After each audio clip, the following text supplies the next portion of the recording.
I mean, even though he's getting his score streaks, that's nice and all, but it can only hold you out for so long until you finally get killed. And that is exactly what I was talking about right there. So never stay in the same spot.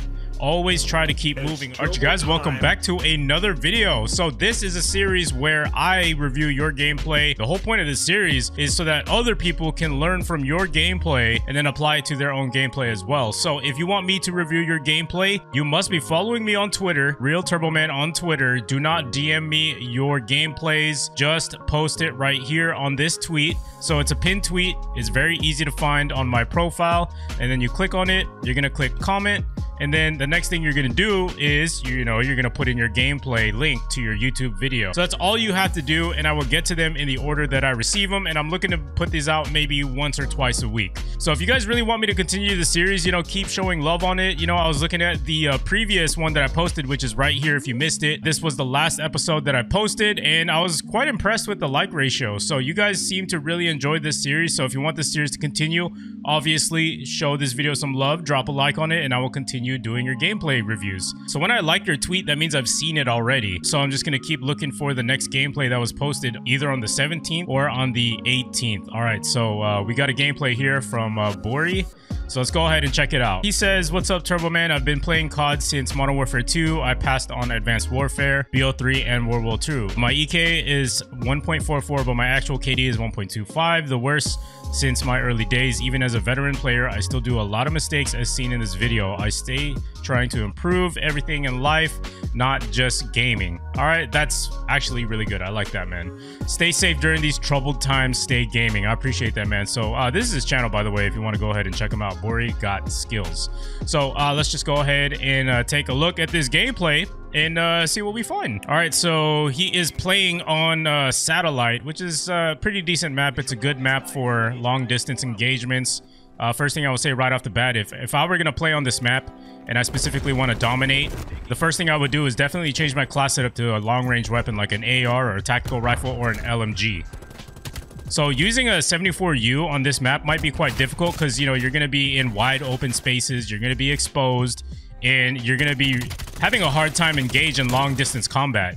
So that was actually a pretty good challenge right there. He has some confidence, which is nice, but I feel like in more scenarios than not, that would definitely be a gunfight that would be hard to win if the opponent was using like an assault rifle. So he's got some pretty good kills already so far.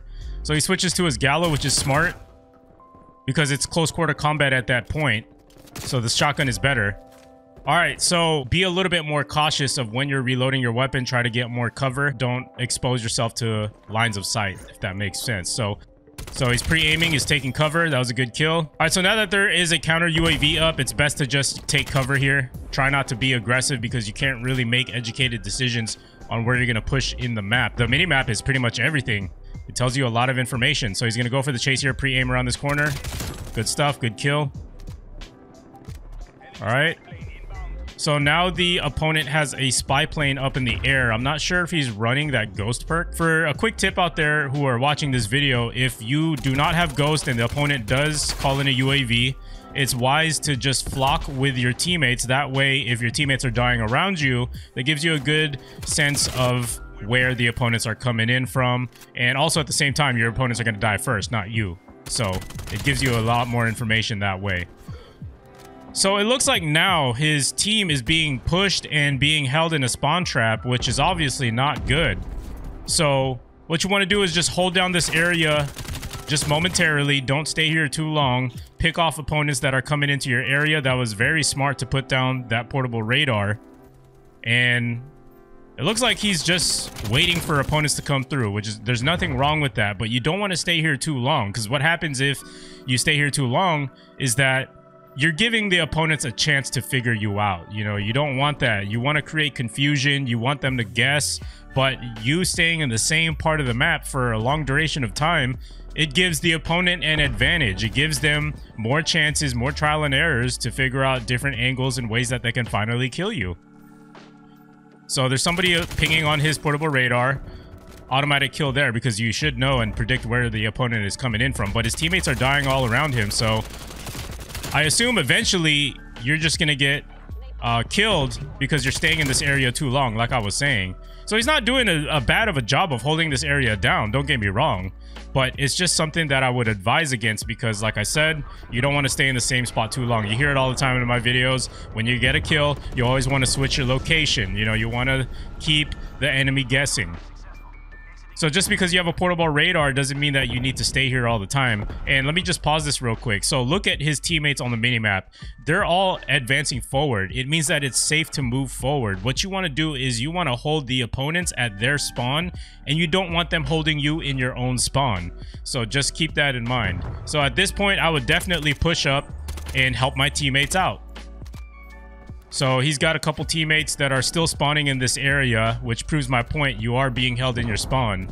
So you have to play a little bit more aggressive. He seems a little tense. He seems a little, I don't know what the right word is. Maybe, I don't want to say scared, or maybe cautious. Too cautious would be the right word.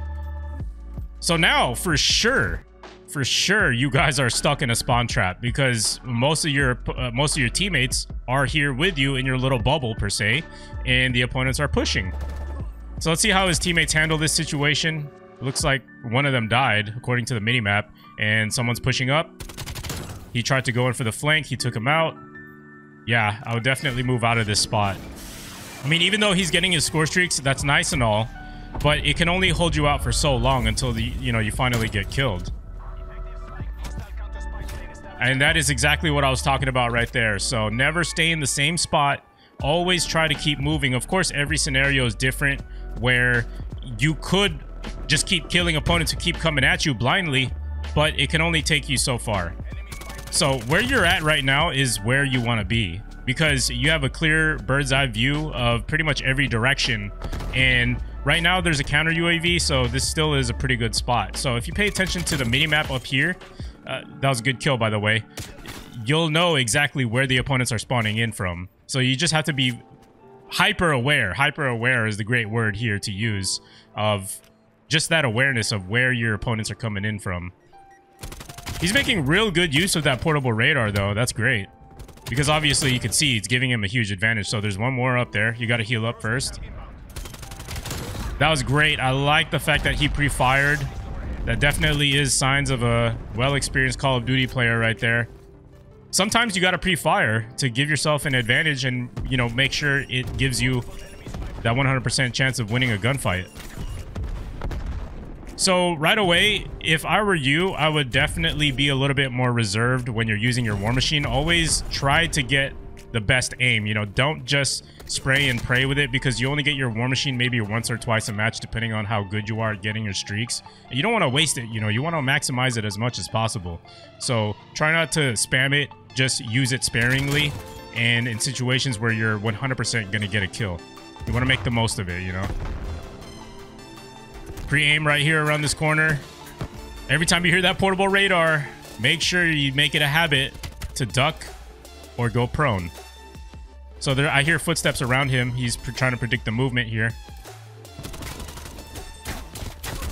So teammate dies right in front of him. He takes out the guy that killed his teammate. And I see, so as soon as he killed this person, he was getting shot. So that hit marker indicates that he was being shot from this above direction right here. And if you look on the minimap, you can associate it with that dot. So that dot is obviously an enemy. If you guys didn't know, you can change your colorblind settings and it'll change the red to purple as you see here. Now, when you're getting shot, you have to pay attention to looking at the hit marker direction, where it's coming from. So as you can see, he turned around and he thought he was being shot in the back and he was shooting up here, right? So there actually wasn't anybody there. By doing this, if this guy was looking right at him, he could have died already. And then also keep in mind, enemies are still spawning in from this area right here. So he's exposing himself to this line of sight where the opponents are coming in. And, you know, that's not going to be a good thing, obviously, because you'll die. So it's best to just go back to the middle of the map for power position. And by pushing into the opponent's spawn, which is what he's doing now, it does two things. Like I said, you could get overwhelmed by enemies who are spawning in. And number two, you're flipping the spawns. You do not ever want to flip the spawns. Try to limit that as much as you possibly can because you want to have control. You want to control all the chaos happening in the game instead of just you trying to guess what is going to happen in the game, if that makes sense. It adds a lot more, what's that word I'm looking for? Yeah, you guys get what I'm saying, right? It just adds more control. It's basically the same thing I just said like a couple seconds ago. All right, so staying in this area, I do condone it. It's good. You get to take a look at all directions. Also, there is some cover here. So his teammate was already going for that guy, so there's no need to leave your position. Another thing is you got to look at the minimap as lanes. I've said this before over the years, and it still applies to this Call of Duty. If you have a teammate in this lane right here, there's really no point in focusing your attention in this direction. He's got a teammate here. There's no point in focusing your attention in this little area. Your job is to take control of this middle lane right here, if that makes sense. Try to simplify the game as much as you possibly can, and that will help you out and do better. Try to pay attention in directions that your teammates aren't really looking at. That way you're not going to get flanked or surprised by enemies that were actually, you know, coming towards you. You know, that's where the confusion sets in, and that's where how you know, hey, be like, hey, I died, how did this happen? So definitely, yes, that was a good kill. So he has his experience is definitely showing here, because he's going in this direction due to the fact that the opponents are spawning in from this area now. This would be a good area to gatekeep, but do not push any further. I would definitely stay here, because if you push further, it's going to flip the spawns once again. And because right now you're in a really great position. See, they're just coming into you. He just missed his shot. There's nothing wrong with that. You're going to have to go back to that area. So where he was at previously was perfect. Good positioning there. His teammate just died. Great. That guy was one shot. So I would definitely rotate to the left here. Fill in those lanes correctly. They're still spawning in behind you, so you got to be mindful of that. And since you're using an SMG, it might be a little bit more of a good idea to try to bridge that gap just a little bit more. Not too close, obviously, but just a little bit more. All those little things pinging right there are going to tell you exactly where the opponents are spawning in from. That's why I was saying they're going to be spawning in from behind you. You got to utilize that minimap to its potential. So there's definitely someone over here to the right. I think he's going to try to take him out. I think he sees him. Going this way might be risky. Again, it allows yourself to be shot from multiple directions if you're looking at the minimap here. And it's better to pass through the middle, because there's a lot more cover, and you do have a teammate up there for protection. You know, maybe he gets shot first, and then you take out that enemy who killed your teammate, and vice versa. So going out here, it just adds just a little bit too much randomness to it. And the game is about to end, and his teammates got the victory. So, you know, in hindsight, he didn't do too bad. A 3.5 KD ratio is really good. 39 and 11.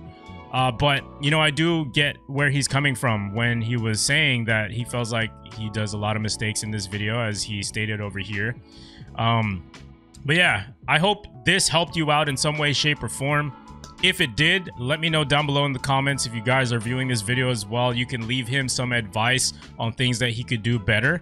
And yeah, we'll look to continue this series maybe once or twice a week. Like I said, if we hit that like wall, 500 likes, we can do this again. This series is all about you guys. It's for the community, to help you guys improve at your game, and also spread awareness of what the viewers can learn from other people's gameplay. So make sure to subscribe if you are brand new around here. Join Turbo Nation today. Make it official. And let's get it, baby. Yo, what's going on, guys? If you guys are trying to stay connected with me, drop me a follow on Twitter at RealTurboMan right here. Also, if you're on Instagram, I'm also on Instagram as well. Hit me up at RealTurboman_. And lastly, I am on Twitch if you want to catch me live, twitch.tv/TurboManTTV. Let's get it, baby.